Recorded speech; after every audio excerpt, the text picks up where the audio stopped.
The issue of immigration dominated the 8th debate between the Democratic presidential candidates. Hillary Clinton and Bernie Sanders argued they're the candidate that best represents a future for the millions of Latinos already living in the United States or trying to enter illegally. I have been consistent and committed to comprehensive immigration reform with a path to citizenship. I think our best chance was in 2007.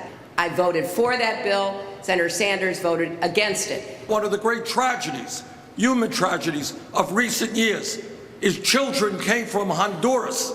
And I said, welcome those children into this country. Secretary Clinton said, send them back.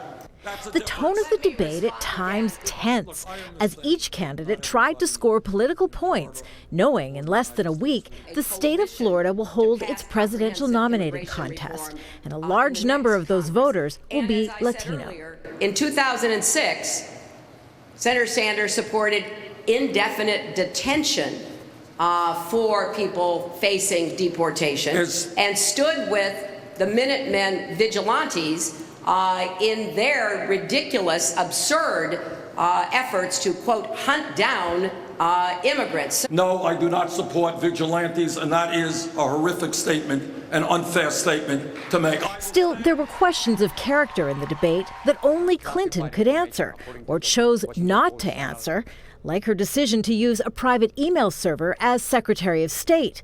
It's a choice she's apologized for, but is still being investigated by the FBI. If you get indicted, would you drop out? Oh, for goodness, that is not going to happen. I'm not even answering that question. But they are questions of impropriety that seem to plague Hillary Clinton over and over again. Polls showing that the issue of trust cost her with voters in Michigan and could again in Florida and a host of other states voting on Tuesday. It is a challenge Clinton will have to overcome if ultimately named the Democratic presidential nominee in a general election. Kimberly Helkett, Al Jazeera, Washington.